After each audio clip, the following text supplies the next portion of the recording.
Dear students, welcome to new smart education world. आप सबका new smart education world स्वागत है। आप हमसे जुड़िए, हमारे चैनल को सब्सक्राइब करिए। जो भी कोई इशू है इसके लिए आप लोग कमेंट बॉक्स में सुझाव दीजिए। जो भी कोई इशू रहे उसको हम लोग सॉर्ट आउट करने की कोशिश करेंगे। इसके साथ साथ मैं सभी अभिभावकगण से भी निवेदन कर रहा हूँ, आप भी हमारे चैनल के माध्यम से जुड़िए, हमारे कंटेंट को आप एनालिसिस करिए। हमारे कंटेंट को एनालिसिस करके बच्चे को जरूर हमारे चैनल के माध्यम से जोड़िए। बच्चों को मोबाइल प्रोवाइड कराइए ताकि जो भी कंटेंट हम लोग यहाँ से प्रोवाइड कर रहे हैं बच्चे उसको आसानी से पढ़ सकें। इसके साथ साथ आप लोग अपना सुझाव भी दीजिए। आप सब जो भी सुझाव देंगे उसको हम लोग फॉलो करते हुए यहाँ से और बेहतर से बेहतर कंटेंट प्रोवाइड करने की कोशिश करेंगे। तो प्यारे बच्चे, हम लोग पिछली क्लास क्या पढ़ रहे थे? Pair of linear equation two variables, यानी दो चरवाहे रैखिक समीकरण का युग हम लोग पढ़ रहे थे। आइए उसी हम कंटिन्यू करते हुए आगे बढ़ते हैं। दो चरवाहे रैखिक समीकरण का युग।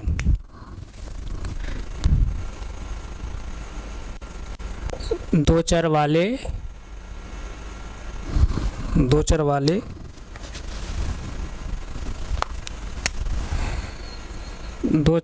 रैखिक समीकरण का युग।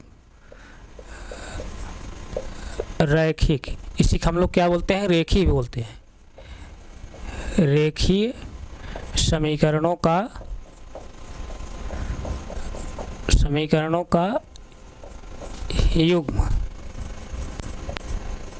यानी pair of linear equation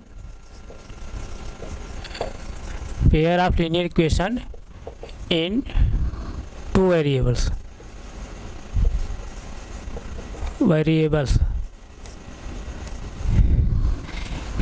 pair of linear equation two variables. आइए हम लोग जो है जो पिछली क्लास पढ़ रहे थे उसी का आगे हम लोग कंटिन्यू करते हैं। पिछली क्लास में हम लोग क्या पढ़ रहे थे? एक्सरसाइज जो है 3.2 पढ़ रहे थे, यानी प्रश्नावली 3.2 पढ़ रहे थे। तो आइए उसी के जो क्वेश्चन हम लोग सॉल्व कर रहे थे, क्वेश्चन नंबर 3 में हम लोग कुछ क्वेश्चन सॉल्व किए थे। कुछ क्वेश्चन अभी बचे हैं। जो क्वेश्चन बचे हैं क्वेश्चन नंबर 3 के, उसको हम लोग सॉल्व करते हैं। अपनी बुक ओपन कर लीजिए। आपके पास जो भी बुक है उस बुक को ओपन कर लीजिए। एक्सरसाइज जो है 3.2 ओपन करके पढ़िए। 3.2 का जो है क्वेश्चन नंबर 3। और आपके पास अगर एनसीईआरटी है तो एनसीईआरटी बुक ओपन कर लीजिए। एनसीईआरटी नहीं तो जो भी बुक आपके पास है, सब बुक में कंटेंट होगा ज़रूर, तो जो भी बुक है उस बुक को अपने ओपन कर लीजिए। जैसे देखिए प्रश्नावली 3.2 हम लोग 2 पढ़ रहे हैं। प्रश्नावली 3.2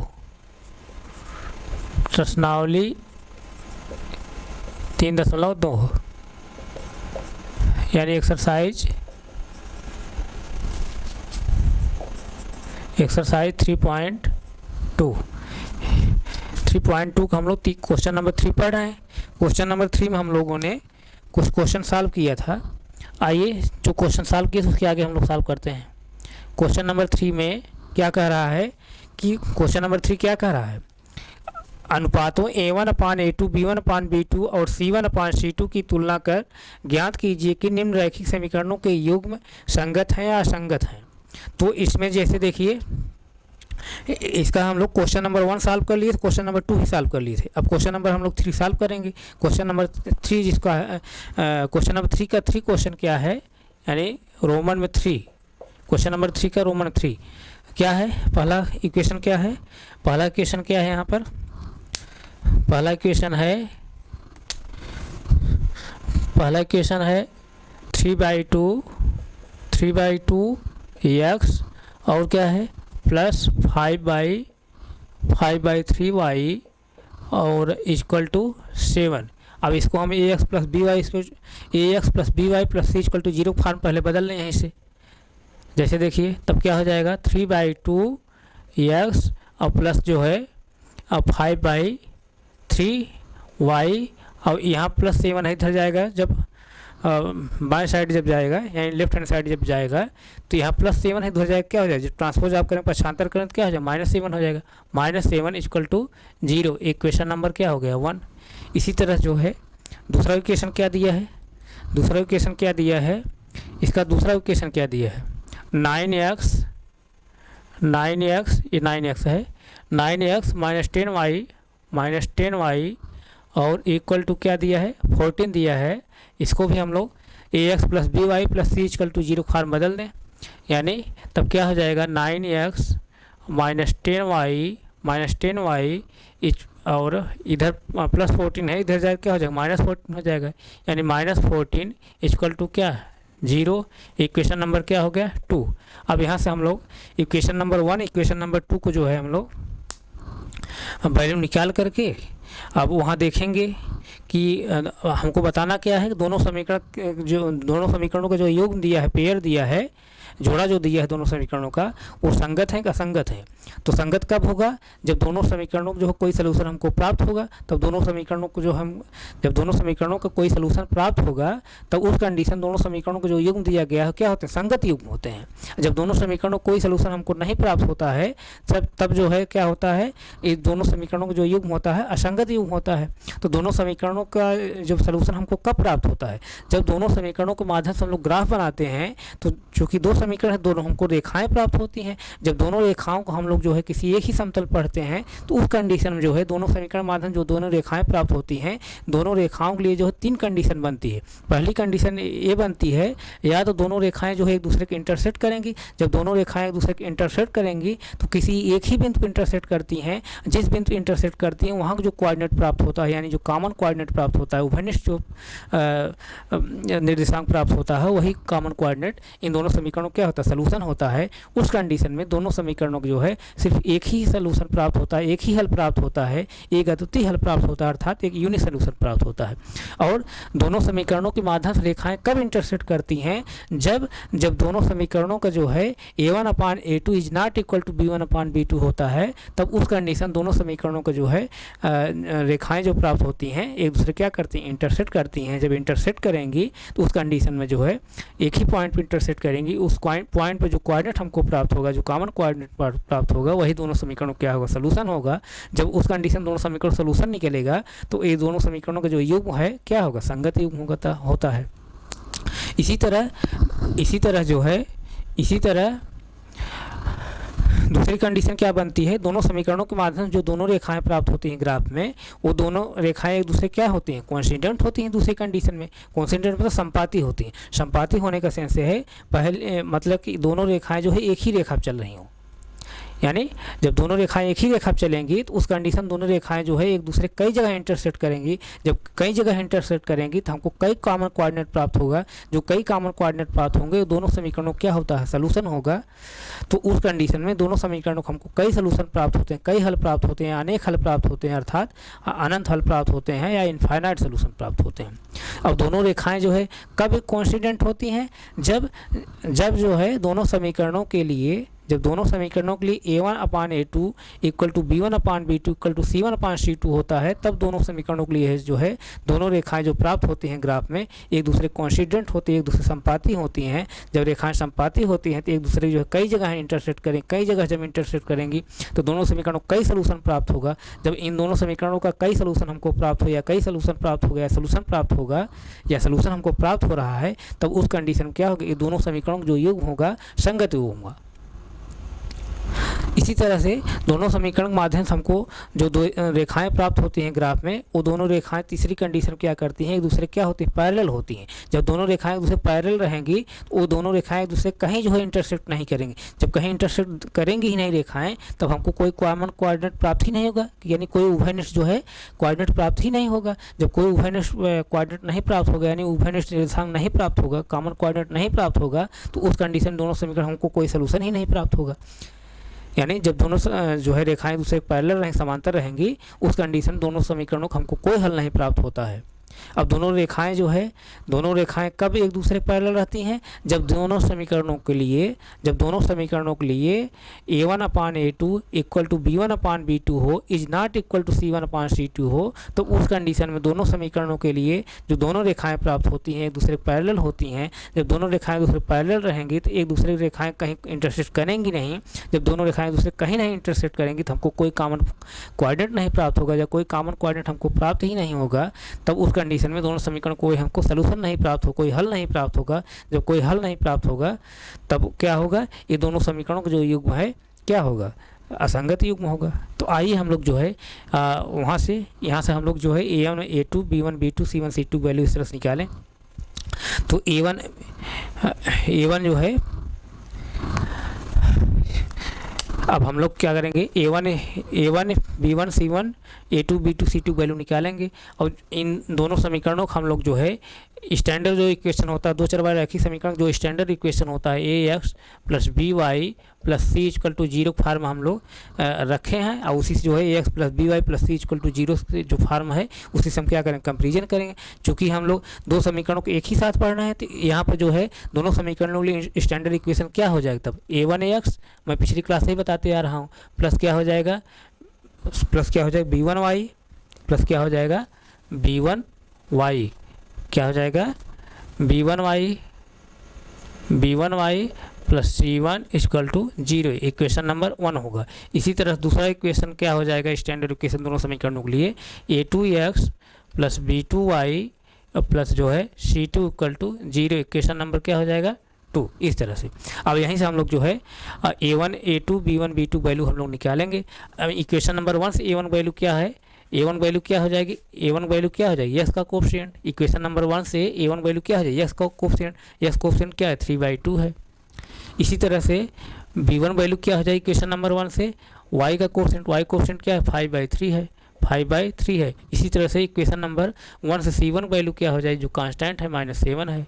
इसी तरह से इक्वेशन नंबर जो है 2 से जो है A2 वैल्यू क्या हो जाएगी, A2 वैल्यू क्या यस का कोफिशिएंट क्या है 9 है। इसी तरह से इक्वेशन नंबर 2 से जो है B2 वैल्यू क्या हो जाएगी y कोफिशिएंट क्या है -10 है। इसी तरह इक्वेशन नंबर 2 से हमको C2 वैल्यू क्या हो जाएगी -14। इस तरह से A1 B1 C1 A2 B2 C2 value हमको प्राप्त हो गई। अब A1 B1 C1 A2 B2 C2 value निकालने का तरीका मैं एक और बताया हूँ। ये तो आप जो है जैसे बताइए एस कोफिशिएंट जो होता है A1 होता है, y कोफिशिएंट B1 होता है और कांस्टेंट होता है C1 होता है, इस तरह से निकाला हूँ। और आप जो है इन दोनों समीकरणों के माध्यम जो है इनको पदों को जो है तुलना कर लीजिए। इक्वेशन नंबर 1 के पदों से तुलना करिए, इक्वेशन नंबर 2 का जो है इक्वेशन नंबर 2 के पदों से तुलना करिए। इस इक्वेशन में जो है पहला पद क्या है A1X है, क्या है A1X है। इसका पहला पद क्या है इक्वेशन नंबर 1 का पहला पद क्या है 3/2x, दोनों तरफ x है, x कैंसिल हो जाएगा, A1 इक्वल टू क्या हो जाएगा 3/2। इसी तरह से इक्वेशन नंबर 1 का जो है दूसरा पद क्या है B1y है। अब इसका दूसरा पद क्या है 5/3y है, y कैंसिल हो जाएगा तो B1 इक्वल टू क्या हो जाएगा 5/3। इसी तरह जो है यहाँ पे तीसरा पद क्या है इक्वेशन नंबर 1 का C1 है, यहाँ पे तीसरा पद क्या है इक्वेशन नंबर 1 का -7 है। C1 वैल्यू क्या आ गई -7।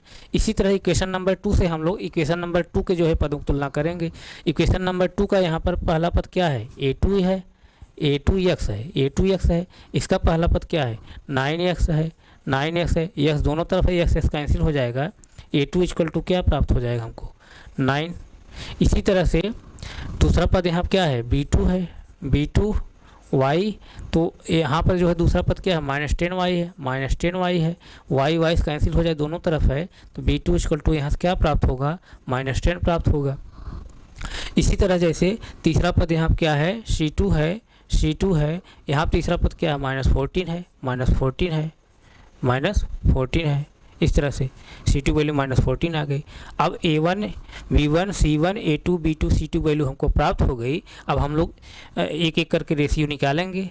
रेशियो निकाल लीजिए। जैसे A1/A2 की रेशियो जब निकालेंगे, A1/A2 जब रेशियो निकालेंगे तो A1/A2 क्या है A1 क्या है 3/2 है। A1 वैल्यू क्या है 3/2 है और A2 वैल्यू क्या है 9 है।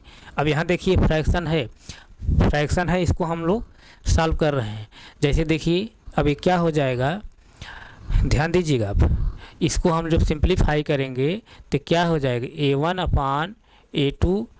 अब जैसे देखिए ये पहली वाली भिन्न में दूसरी वाली भिन्न का भाग है। जब पहली वाली भिन्न में दूसरी वाली भिन्न का भाग देते हैं तब हम भाग कैसे देते हैं, जैसे देखिए अगर यहाँ देखिए ध्यान दीजिए आप, जैसे पहली भिन्न क्या है 3/2 है, इसमें भाग देना है कैसे आपको 9 से। 9 को हम 9/1 भी लिख सकते हैं, 9/1 भी लिख सकते हैं, 9/1 लिख सकते हैं अगर आपको कन्फ्यूज हो रहा है तो, क्योंकि तब भिन्न हो जाएगी। 9/1 लिख सकते हैं। जब भाग देते हैं तो भाग का हम चिन्ह हटा करके 3/2 भाग का पहला भिन्न हम ऐसे लिखते हैं, भाग चिन्ह हटाएंगे, भाग चिन्ह हटा गुणक चिन्ह लगाएंगे और दूसरे वाली भिन्न हम क्या करते हैं, पलट देते हैं। 9/1 है तो 1/9 हो जाएगी इस तरह से। तब अंश का अंश गुणा करते हैं, हर का हर गुणा करते हैं। भिन्न का गुणा में अंश का अंश गुणा करते हैं, हर का हर गुणा करते हैं। न्यूमरेटर का मल्टीप्लाई न्यूमरेटर में, डिनोमिनेटर का मल्टीप्लाई डिनोमिनेटर करते हैं। तो वही प्रोसेस हम यहाँ करेंगे। तो 9 को हम 9/1 भी लिख सकते हैं, यानी पहली भिन्न का दूसरी भिन्न भाग है। इसका मतलब क्या है, जब भाग है तो भिन्न को हम पलट देंगे, पहली भिन्न लिख करके भाग का जो है चिन्ह हटा करके दूसरी वाली भिन्न को हम पलट देंगे, यानी 3/2 इंटू तब क्या हो जाएगा 1/9 हो जाएगा इस तरह से। यानी ऊपर वाली भिन्न नीचे वाली भिन्न भाग है। अब इस बटा जैसे साइन है यहाँ पर अपान साइन है, तो इसको अपान साइन हटा करके हम गुणक साइन लगा देंगे। तो ये पहली वाली जो भिन्न लिख करके दूसरी वाली भिन्न को गुणक चिन्ह लगा कर दूसरी भिन्न को हम क्या करें, पलट देंगे। यानी पहली भिन्न हम लिखे हैं, फिर गुणक साइन लगाए, दूसरी वाली भिन्न को हम लोग पलट दिए। 9/1 है तो 1/9 कर दिए। अब ऊपर को ऊपर गुणा कर लीजिए, नीचे नीचे गुणा कर लीजिए, यानी अंश का गुणा अंश में, हर गुणा हर में करेंगे। न्यूमरेटर गुणा न्यूमरेटर, डिनोमिनेटर गुणा डिनोमिनेटर में। 3 × 1 करें क्या आएगा, 3 ही आएगा। और 9 × जब 2 करें क्या आएगा, 18 आएगा। अब इसको सिंपलीफाई आप कर लीजिए। सिंपलीफाई जब करेंगे तो A1/A2 हमको क्या प्राप्त होगा, 3 × 1 = 3, 3 × 1 = 3, 3 × 6 = 18, यानी 1/6 आ गया। A1/A2 वैल्यू क्या आ गई, 1/6 आ गई। यहाँ तक किसी बच्चे को कोई डाउट हो बताइए, नहीं डाउट है ना। इसी तरह जैसे हम लोग क्या निकालेंगे अब, B1/B2 value, B1/B2 value, B1 क्या है 5/3 है, क्या है 5/3 है। और B2 वैल्यू क्या है, B2 वैल्यू क्या है -10 है ना, -10 है इस तरह से। यहाँ तक किसी बच्चे कोई डाउट नहीं, डाउट है। इसी तरह जैसे ऊपर हम लोग सॉल्व किए हैं, इसी तरह से इसको भी हम सॉल्व करेंगे। -10 को हम क्या लिख सकते हैं, -10/1 लिख सकते हैं, -10/1 लिख सकते हैं।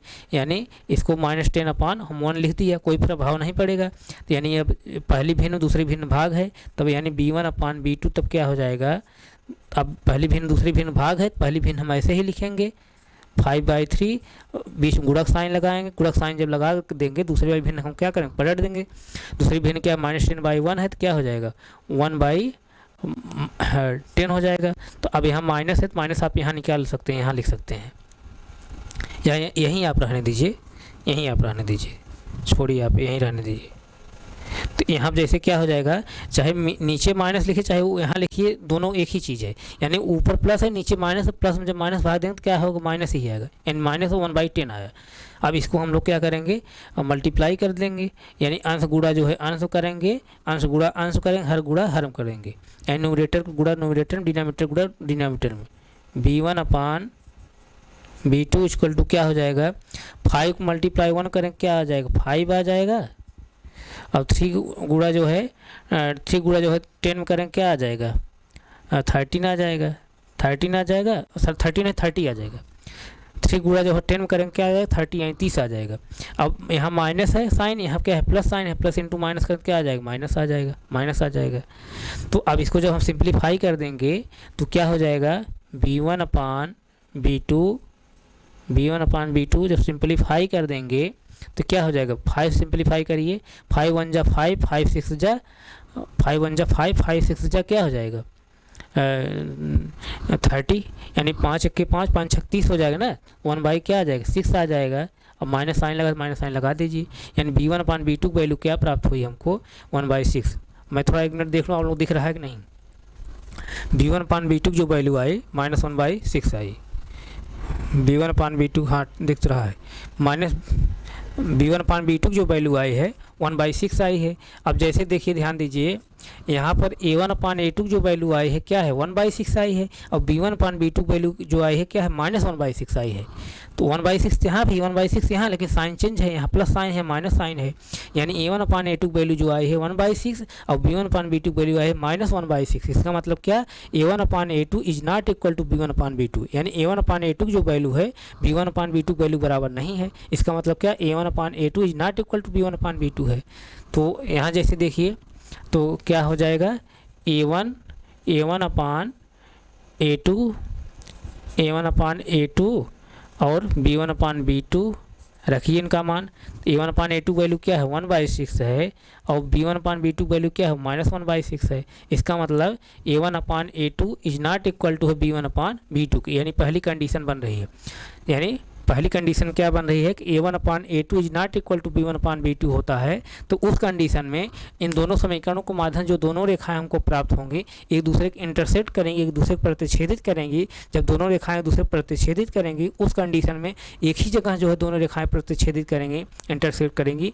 जहाँ इंटरसेक्ट करेंगी दोनों रेखाएँ वहाँ पर जो कोऑर्डिनेट प्राप्त होगा वही कोऑर्डिनेट क्या होगा इन दोनों जो है समीकरणों का सलूशन होगा। यानी उस कंडीशन में हमको इन दोनों समीकरणों का सिर्फ एक ही सलूशन प्राप्त होगा, एक आयताकृत हल प्राप्त होगा। यानी इन दोनों समीकरणों को हमको सलूशन मिल रहा है। इसका मतलब क्या, जब इन दोनों समीकरणों का सलूशन हमको मिल रहा है, हल मिल रहा है, तो इसका मतलब इन दोनों समीकरणों का जो युग्म है क्या है, संगत युग्म है। जब दोनों समीकरणों का हमको हल प्राप्त होगा तब उन समीकरणों का जो युग्म होता है संगत युग्म होता है। जब दोनों समीकरणों के युग्म का हमको कोई हल नहीं प्राप्त होगा तब उस कंडीशन दोनों समीकरणों का जो युग्म है असंगत युग्म है। यहाँ पर हल हमको मिल रहा है यानी सलूशन हमको प्राप्त हो रहा है। इसका मतलब दोनों समीकरणों जो युग्म है क्या है, संगत युग्म है। तो आप आंसर में क्या लिखेंगे बच्चे, अब आंसर में आप क्या लिखेंगे, आंसर में यही लिखेंगे संगत युग्म है। यानी दोनों रेखाओं जो युग्म है क्या है, संगत युग्म है, संगत युग्म है।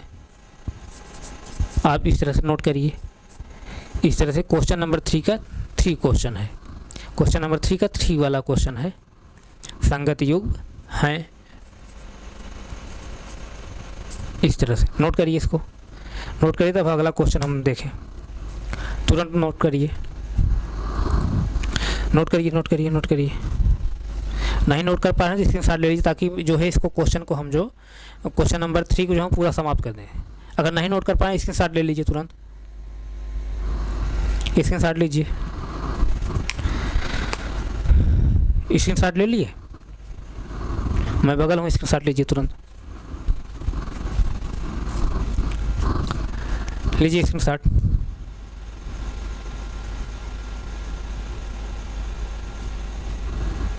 हो गया, हो गया। तो आइए हम लोग जो है अगला क्वेश्चन देखते हैं।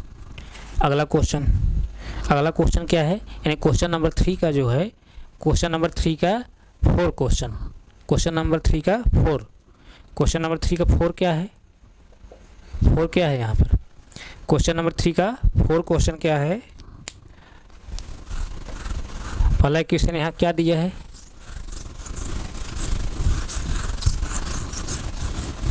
पहला क्वेश्चन क्या दिया है क्वेश्चन नंबर 4 में, 5x और क्या है -3y, -3y इक्वल टू क्या है 11 है। इस तरह से जो है इक्वेशन दिया है। अब इसको हम ax + by + c = 0 फॉर्म बदल दें, ax + by + c = 0 फॉर्म में। यानी तब क्या कर लेंगे, इसको पक्षांतर कर लेंगे, तब क्या हो जाएगा 5x - 3y - 11 इक्वल टू क्या हो जाएगा 0। यहाँ +11 है, कुछ साइन नहीं लिखा है, प्लस साइन माना जाता है। जब उस साइड ले जाएंगे क्या हो जाएगा माइनस साइन हो जाएगा। यानी -11 इक्वल टू क्या इक्वल टू 0, यानी इक्वेशन नंबर 1 हमको प्राप्त हुआ। इसी तरह से दूसरा जो इक्वेशन है, दूसरा इक्वेशन क्या है, दूसरा इक्वेशन है -10x -10 ही है ना, हाँ -10x + 6y प्लस जो है 6y + 6y और इक्वल टू क्या है यहाँ पर -22, माइनस जो है 22 है। अब इसको ax + by + c फार्म बनाएंगे, ax + by + c = 0 फार्म बनाएंगे, तो -10x और +6y। अब ये जो है -22 है, उधर जब ले जाएंगे तो +22 हो जाएगा, यानी +22 = 0, यानी इक्वेशन नंबर क्या हो जाएगा 2। इस तरह से इक्वेशन नंबर 1 इक्वेशन नंबर 2 हमको प्राप्त हो गए। अब यहाँ से हम लोग क्या करेंगे, A1 A2 B1 B2 C1 C2 value निकाल लेंगे, यानी A1 B1 C1 A2 B2 C2 value हम लोग निकालेंगे। तो यहाँ से इक्वेशन नंबर 1 से जो है, इक्वेशन नंबर 1 से हमको A1 वैल्यू क्या प्राप्त होगी, इक्वेशन नंबर 1 से A1 वैल्यू क्या होगी, यस का कोफिशिएंट, यस कोफिशिएंट क्या है 5 है, और b1 वैल्यू क्या होगी इक्वेशन नंबर 1 से, और y कोफिशिएंट क्या है -3 है। इसी तरह से इक्वेशन नंबर 1 से c1 वैल्यू क्या हो जाएगी, कांस्टेंट जो है -11। इसी तरह इक्वेशन नंबर 2 से a2 वैल्यू क्या प्राप्त होगी हमको, s का कोफिशिएंट क्या है -10 है। इसी तरह से b2 वैल्यू क्या हो जाएगी इक्वेशन नंबर 2 से, y कोफिशिएंट क्या है 6 है। इसी तरह इक्वेशन नंबर 2 से हमको c2 वैल्यू क्या प्राप्त होगी, c2 वैल्यू क्या प्राप्त होगी, जो कांस्टेंट है, कांस्टेंट क्या है 22 है। इस तरह से a1 b1 c1 a2 b2 c2 value हमको प्राप्त हो गई है। तो अब यहाँ से जो है हम लोग इनका देखते हैं कि रेशियो निकालते हैं, कौन कंडीशन मिलती है। अब आप जैसे मैं यहाँ कंपेरिजन करके मैं जो बताया था, यानी पहले समीकरण के पदों से तुलना कर लीजिए तो a1 b1 c1 वैल्यू निकल जाएगी। इसी तरह से समीकरण नंबर 2 से जो है समीकरण नंबर 2 के पदों की तुलना कर लेंगे तो a2 b2 c2 वैल्यू निकल जाएगी। आप ऐसे भी निकाल सकते हैं। तो एक तरीका मैं बता दिया, पिछली भी क्लास में बताया था, अब उसको बार बार बताने की बहुत ज़रूरत नहीं है, आप अब समझ गए होंगे। तो आप इस तरह से भी निकाल लेंगे। अब यहाँ जैसे हमको a1 b1 c1 और a2 b2 c2 वैल्यू हमको प्राप्त हो गई है। तो अब हम लोग जो है देखते हैं कि कौन सी कंडीशन यहाँ पर बन रही है। जैसे देखिए यहाँ पर हम लोग a1/a2 जब लेंगे, a1/a2 जब लेंगे तो a1/a2 यानी a1 क्या है 5 और a2 वैल्यू क्या है -10 है। तो इसको जब सिंपलीफाई करेंगे तो क्या हो जाएगा, a1/a2 जो क्या प्राप्त होगा हमको, a1/a2 क्या प्राप्त होगा, यानी 5 1 जा 5 5 2 जा 10, यानी माइनस जो है 1/2 प्राप्त होगा। इसी तरह जैसे हम लोग b1/b2 वैल्यू निकालेंगे, b1/b2 जो है b1/b2 निकाल लीजिए। b1 वैल्यू क्या है -3, b2 वैल्यू क्या है 6 है। इसको जब सिंपलीफाई जब करेंगे b1/b2 सिंपलीफाई जब कर लेंगे 3 1 जा 3 3 2 जा 6, यानी -1/2।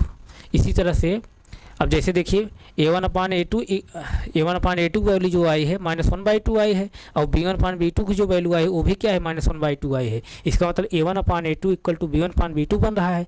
तो अब देखिए a1/a2 = b1/b2 बन रहा है। तो इसी तरह c1 अब चूँकि अगर a1/a2 = b1/b2 रहता तब तो पहली कंडीशन हमको प्राप्त हो गई। उस कंडीशन दोनों रेखाएँ दूसरे के इंटरसेक्ट करेंगी। जब दोनों रेखाएँ इंटरसेक्ट करें तो हमको जो है इन दोनों समीकरणों का एक सोल्यूशन प्राप्त होगा। जब सोल्यूशन प्राप्त होगा इसका मतलब दो दिया गया समीकरण का युग्म है क्या है, संगत युग्म है।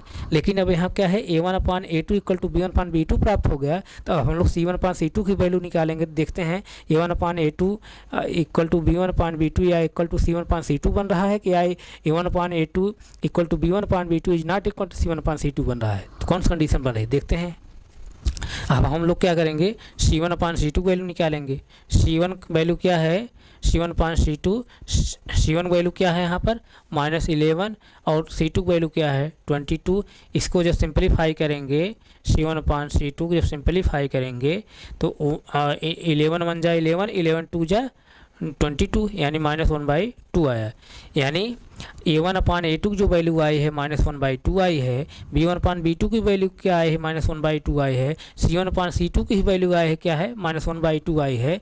इसका मतलब क्या है, यहाँ पे a1/a2 की जो वैल्यू है, b1/b2 की जो वैल्यू है, c1/c2 वैल्यू है, तीनों वैल्यू क्या समान है। इसका मतलब हमको यहाँ कौन कंडीशन प्राप्त हो रही है, a1/a2 = b1/b2 = c1/c2, यही कंडीशन प्राप्त हो रही है। a1/a2 वैल्यू क्या है -1/2, b1/b2 वैल्यू भी क्या है -1/2, c1/c2 की वैल्यू क्या है -1/2। इसका मतलब a1/a2 = b1/b2 = c1/c2 प्राप्त हो रहा है। यानी जब a1/a2 = b1/b2 = c1/c2 होता है तब उस कंडीशन में इन दोनों समीकरणों के माध्यम जो दोनों रेखाएं हमको प्राप्त होती हैं, दोनों रेखाएं एक दूसरे क्या होती हैं, कोइंसिडेंट होती हैं, यानी एक दूसरे संपाती होती हैं। जब दोनों रेखाएं एक दूसरे संपाती होंगी तो दोनों रेखाएं एक दूसरे कई जगह इंटरसेक्ट करेंगी। कई जगह जब इंटरसेक्ट करेंगी तो हमको कई जो है उभयनिष्ठ निर्देशांक प्राप्त होंगे, यानी कई जो है कॉमन कोऑर्डिनेट प्राप्त होंगे। जो कई कॉमन कोऑर्डिनेट प्राप्त होते हैं वही कॉमन कोऑर्डिनेट जो होते हैं इन दोनों समीकरणों के सलूशन होते हैं। उस कंडीशन में दोनों समीकरणों को हमको कई सलूशन प्राप्त होते हैं, कई हल प्राप्त होते हैं, अनेक हल प्राप्त होते हैं, यहाँ तक कि अनंत हल प्राप्त होते हैं, अर्थात जो है इनफाइनाइट सलूशन प्राप्त होते हैं। इसका मतलब क्या, इस कंडीशन में जो है इन दोनों समीकरण समीकरणों को जो है हमको हल प्राप्त हो रहा है, जब दोनों समीकरणों को हमको हल प्राप्त हो रहा है तो इसका मतलब इन दोनों समीकरण क्या है, एक दूसरे क्या है, संगत है, संगत है। इन दोनों समीकरणों का जो युग्म है क्या है, संगत युग्म है। इसका मतलब आंसर हम लोग क्या निकल का है, आंसर क्या निकल का है, दोनों समीकरणों का जो युग्म है क्या है, संगत युग्म है। संगत, यही बताना है कि दोनों समीकरण जो युग्म दिया गया संगत युग्म है कि असंगत युग्म है। जब दोनों समीकरणों को हमको सलूशन प्राप्त होंगे तब संगत युग्म होगा, जब दोनों समीकरणों जो है कोई सलूशन नहीं प्राप्त होगा तब असंगत युग्म होगा। संगत युग्म है, यानी दोनों समीकरणों जब हमको कोई हल प्राप्त होगा उस कंडीशन दोनों समीकरणों के, जब दोनों समीकरणों को हमको कोई हल प्राप्त होगा उस कंडीशन में दोनों समीकरणों जो युग्म होगा क्या होगा, संगत युग्म होगा। जब दोनों समीकरणों को हमको कोई हल नहीं प्राप्त होगा तो दोनों समीकरणों का जो युग्म है क्या होगा, असंगत युग्म होगा। तो आप इसको नोट करिए, नोट करिए तब अगला क्वेश्चन हम बताएं। तुरंत नोट करिए, तुरंत नोट करिए ताकि जो है क्वेश्चन समाप्त हो जाए। क्वेश्चन नंबर 3, क्वेश्चन नंबर 3 समाप्त हो जाए। नोट करिए,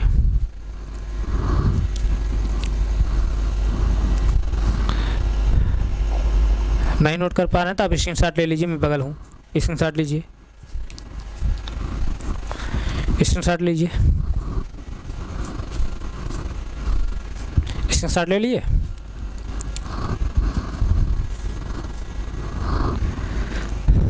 नोट करिए, नोट करिए, नोट करिए।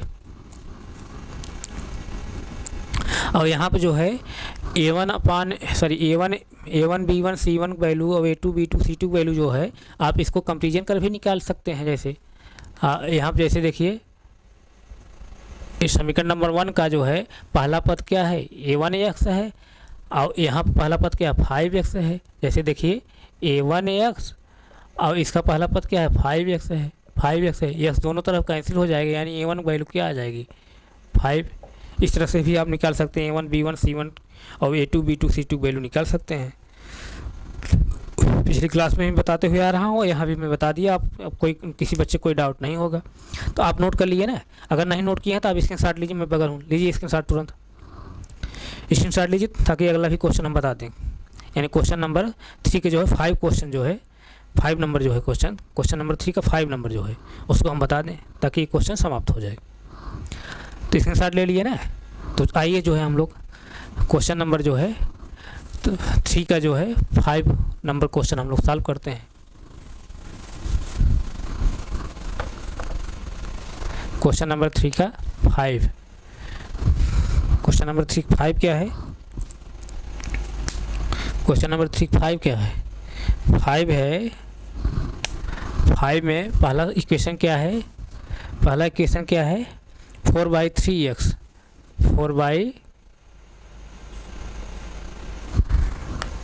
4/3x और क्या है फिर +2y इक्वल टू क्या है, 8 है। अब इसको हमें ax + by + c = 0 फॉर्म पहले बदल लें यहीं पर तुरंत। 4/3x + 2y माइनस, अब इधर +8 है, इधर जाएगा तो क्या हो जाएगा, -8 हो जाएगा, -8 = 0, यानी इक्वेशन नंबर 1 हो गया। इक्वेशन नंबर 1 प्राप्त हो गया हमको, इक्वेशन नंबर 1 प्राप्त हो गया। इसी तरह से इक्वेशन नंबर 2 यहाँ क्या है, 2x है, 2x है। इक्वेशन नंबर 2 यहाँ क्या है, इक्वेशन नंबर 2 क्या है, 2x + 3y इक्वल टू क्या है, 12 है। इसको भी हम लोग ax + by + c = 0 फॉर्म बदल दें तो यानी क्या हो जाएगा, 2x + 3y और माइनस जो है 12 इक्वल टू क्या हो जाएगा, 0 हो जाएगा। इधर +12 इधर जाएगा तो -12 हो जाएगा। इक्वेशन नंबर क्या है, 2 है, इक्वेशन नंबर 2 है, इक्वेशन नंबर 2 है। अब इक्वेशन नंबर 1 इक्वेशन नंबर 2 से हम लोग A1 B1 C1 A2 B2 C2 value हम निकालेंगे और उसके बाद उसका रेशियो निकालेंगे, देखते हैं क्या कंक्लूजन निकलता है।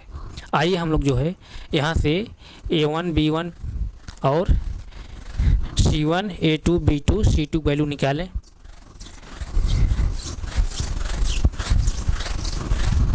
आइए जैसे देखिए इक्वेशन नंबर 1 से A1 वैल्यू क्या हो जाएगी, यानी x का कोफिशिएंट यहाँ क्या है 4/3 है। और B1 वैल्यू क्या हो जाएगी इक्वेशन नंबर 1 से, y का कोफिशिएंट क्या है 2 है। B1 क्या होता है y कोफिशिएंट होता है ना। इसी तरह C1 इक्वल टू क्या हो जाएगा, जो कांस्टेंट क्या है -8 है। इसी तरह से इक्वेशन नंबर 2 से हम A2 वैल्यू क्या निकालेंगे, x का कोफिशिएंट क्या है 2 है। इसी तरह से B2 वैल्यू क्या हो जाएगी इक्वेशन नंबर 2 से, y कोफिशिएंट क्या है 3 है। इसी तरह C2 इक्वल टू क्या हो जाएगा, कांस्टेंट क्या है -12 है। इस तरह से A1 B1 C1 A2 B2 C2 value हमको प्राप्त हो गई। और दूसरा तरीका मैं क्या बताया था, A1 B1 C1 A2 B2 C2 value निकालने के लिए, उसको भी मैं थोड़ा बताते चल रहा हूँ, हो सकता है आप किसी बच्चे को डाउट हो तो देख ले। इक्वेशन नंबर 1 के यहाँ पहला पद क्या है A1 x है। इसका इक्वेशन नंबर पहला पद क्या है 4/3 x है। x दोनों तरफ है, कैंसिल हो गया तो A1 इक्वल टू क्या हो जाएगा 4/3 देखिए वहाँ पे आया है। इसी तरह इक्वेशन नंबर 1 का यहाँ दूसरा पद क्या है B1 y है। और यहाँ पर इक्वेशन नंबर 1 का दूसरा पद क्या है 2i है। 2i y से y कैंसिल हो गया, यानी B1 इक्वल टू क्या है 2 आया। इसी तरह से यहाँ इक्वेशन नंबर 1 का तीसरा पद क्या है C1 है। यहाँ पर तीसरा पद क्या है -8 है, यानी C1 वैल्यू -8 आई। इसी तरह जो है इक्वेशन नंबर 2 में पहला पद क्या है A2x है, तो यहाँ पहला पद क्या है 2x है। x कैंसिल हो जाएगा, यानी A2 इक्वल टू क्या प्राप्त होगा हमको 2 होगा। A2 इक्वल टू 2 प्राप्त होगा। इसी तरह से इक्वेशन नंबर 2 का जो है दूसरा पद क्या है B2y है। तो अब यहाँ दूसरा पद क्या है 3y है। y से y कैंसिल हो जाएगा, B2 इक्वल टू क्या प्राप्त होगा हमको 3। इसी तरह से जैसे इक्वेशन नंबर 2 का जो है तीसरा पद क्या है C2 है। अब यहाँ तीसरा पद क्या है -12 है, -12 है। इस तरह से -12, इस तरह से A1 B1 C1 A2 B2 C2 value हमको प्राप्त हो गई। अब इन्हीं का जो है हम लोग क्या निकालेंगे, रेशियो निकाल लीजिए। आइए हम लोग जो है एक एक करके रेशियो निकालते हैं। A1/A2 की रेशियो निकालिए तो क्या हो जाएगा, A1 वैल्यू क्या है 4/3 है और A2 वैल्यू क्या है 2 है। A2 वैल्यू क्या है 2 है। A2 वैल्यू 2 है। अब A2 हम क्या लिख सकते हैं 2/1 भी लिख सकते हैं, भिन्न हो गया, यानी पहली भिन्न में दूसरी भिन्न क्या है भाग है। पहली भिन्न में दूसरी भिन्न जब भाग है तो हम क्या करते हैं इसको A1/A2। अब पहली भिन्न दूसरी भिन्न भाग है, तब पहली भिन्न हम ऐसे लिखेंगे। अभी पिछली क्लास में बताया था, अभी 4/3 अभी बताया था उधर ना, तो पहली भिन्न हम ऐसे ही लिखेंगे। अब भिन्न जो है पहली भिन्न दूसरी भिन्न भाग है, तो यानी भाग चिन्ह हटा करके हम गुणक साइन लगाते हैं और दूसरे भिन्न हम क्या करते हैं पलट देते हैं। 2/1 है तो 1/2 हो जाएगा। अब ऊपर को ऊपर गुणा करते हैं, नीचे गुणा करते हैं, यानी अंश का गुणा अंश में, हर गुणा हर में, न्यूमरेटर गुणा न्यूमरेटर, डिनोमिनेटर गुणा डिनोमिनेटर में। तो आइए हम लोग जो है A1/A2 तो क्या हो जाएगा 4 × 1 करेंगे क्या हो जाएगा 4 हो जाएगा। 3 × जब 2 करेंगे क्या हो जाएगा 6 हो जाएगा। इसको जो है हम लोग जब सिंपलीफाई कर लेंगे, दैट इज सिंपलीफाई जब करेंगे तो क्या हो जाएगा यहाँ से A1/ या ऊपर मैं लिख दूँ क्या, ऊपर मैं लिख दे रहा हूँ। जैसे देखिए इसको सिंपलीफाई जब करेंगे तो क्या हो जाएगा A1/A2 क्या हो जाएगा, तो सिंपलीफाई करिए 2 × 2 = 4 2 × 3 = 6, यानी 2/3 आएगा। A1/A2 वैल्यू क्या आएगी 2/3। A1/A2 वैल्यू जो आई 2/3 आ गई। इसी तरह से हम लोग B1/B2 के अभी वैल्यू निकाल लेंगे। B1/B2 B1 वैल्यू क्या है 2 है और B2 वैल्यू क्या है 3 है, यानी B1/B2 वैल्यू 2/3 आ गई। अब यहाँ जैसे देखिए A1/A2 2/3, B1/B2 भी 2/3 आ गया। अब इसका मतलब A1/A2 और B1/B2 क्या है बराबर है। तो अब हम लोग C1/C2 को भी निकाल लेते हैं। C1/C2 C1 क्या है यहाँ पर, C1 क्या है C1/C2 निकालिए। C1/C2 जब निकालेंगे, C1 वैल्यू क्या है -8 है और C2 वैल्यू क्या है -12 है। माइनस ऊपर ही माइनस नीचे भी कैंसिल हो जाएगा, तो यानी C1/C2 जो प्राप्त हुआ हमको क्या प्राप्त हुआ 8/12। तो अब यहाँ से जो है इसको सिंपलीफाई जब करेंगे तो क्या प्राप्त होगा C1/C2 जो प्राप्त होगा 8/12 जब हम लोग सिंपलीफाई करेंगे किससे करेंगे 4 कर देंगे, तो 4 2 जा 8 4 3 जा 12 यानी 2/3 आ रहा है 2/3 आ रहा है। यानी C1/C2 की वैल्यू क्या आ गई जो A1/A2 वैल्यू आई है 2/3, जो B1/B2 वैल्यू आई है 2/3, वही जो वैल्यू आई है C1/C2 की आई 2/3। यानी A1/A2 वैल्यू 2/3, B1/B2 की वैल्यू 2/3, यानी C1/C2 की वैल्यू 2/3। इसका मतलब क्या यहाँ कंक्लूजन निकल रहा है, यहाँ कंक्लूजन यहाँ पे यही निकल रहा है, कंक्लूजन यहाँ पे ये निकल रहा है कि A1/A2 इक्वल टू B1/B2 है और इक्वल टू C1/C2 है। यानी A1/A2 वैल्यू क्या है 3/2 है, B1/B2 की वैल्यू जो है 2/3 है ना 2/3 है, सॉरी 3/2 नहीं 2/3 है 2/3 है। B1/B2 की वैल्यू क्या है 2/3 है और C1/C2 की वैल्यू क्या है 2/3 है। यानी A1/A2 इक्वल टू B1/B2 है इक्वल टू C1/C2 है। जब A1/A2 equal to B1/B2 equal to C1/C2 होता है तब जो है इन दोनों समीकरणों के माध्यम जो दोनों रेखाएं हमको प्राप्त होती हैं एक दूसरे कोइंसिडेंट होती हैं, एक दूसरे संपाती होती हैं। अर्थात जब दोनों रेखाएं दूसरे संपाती होंगी, दोनों रेखाएं एक दूसरे कई जगह इंटरसेक्ट करेंगी। जब कई जगह इंटरसेक्ट करेंगी तो उस कंडीशन हमको कई जो है उभयनिष्ठ जो है निर्देशांक प्राप्त होंगे, अर्थात कई कॉमन कोऑर्डिनेट प्राप्त होंगे। जो कई कॉमन कोऑर्डिनेट प्राप्त होंगे वो दोनों जो कई कॉमन कोऑर्डिनेट प्राप्त होंगे वो दोनों समीकरणों को जो है सेटिस्फाई करेंगे। जब दोनों समीकरणों को सेटिस्फाई करेंगे अर्थात जो है उन दोनों समीकरणों को सलूशन होंगे। अर्थात उस कंडीशन में इन दोनों समीकरणों को हमको कई हल प्राप्त होते हैं, अनेक हल प्राप्त होते हैं, यानी अनंत हल प्राप्त होते हैं, अर्थात इनफाइनाइट सोल्यूशन प्राप्त होते हैं। तो इसका मतलब जो है इन दोनों समीकरणों को जो है हमको हल प्राप्त हो रहा है। जब दोनों समीकरणों का हल हमको प्राप्त हो रहा है तो इसका मतलब दिए गए जो समीकरणों का युग्म है, दिए गए समीकरणों जो युग्म है क्या है संगत युग्म है। जब हल इनका प्राप्त हो रहा है तब क्या है संगत युग्म है, जब हल नहीं प्राप्त होता तब असंगत युग्म होता है। यानी तब आंसर यहाँ बच्चे क्या निकल के आया, आंसर यहाँ क्या निकल के आया, आंसर यहाँ प्राप्त हुआ क्या कि संगत युग्म है, संगत युग्म है, संगत युग्म है, यही आंसर आया संगत युग्म है, संगत युग्म है। नोट करिए। इस तरह से क्वेश्चन नंबर जो है 3 जो है पूरी तरह समाप्त हो गया, क्योंकि क्वेश्चन नंबर 3 में 5 क्वेश्चन ही था ना, 5 क्वेश्चन था। क्वेश्चन नंबर 3 जो है पूरी तरह समाप्त हो गया। आप इसको तुरंत नोट करिए, तुरंत नोट करिए, नोट करिए।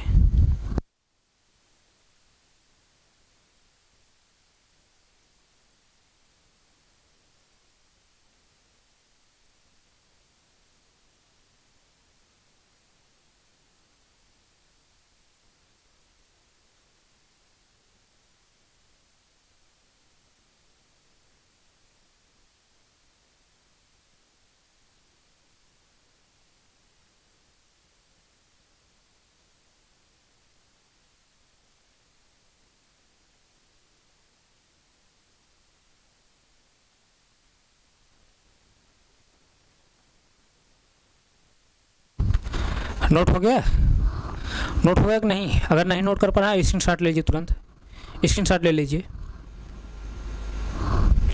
मैं जो है बगल हूँ, स्क्रीनशॉट लीजिए तुरंत।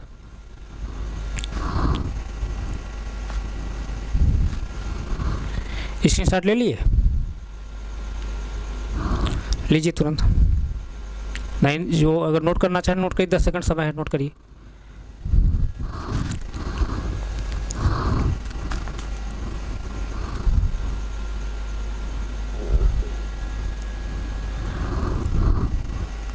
नोट हो गया?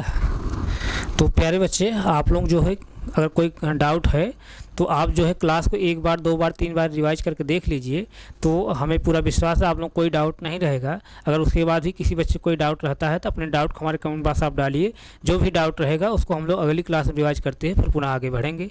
तो हम यहीं तक रख रहे हैं बच्चे, आगे हम फिर कंटिन्यू करें। Thank you so much.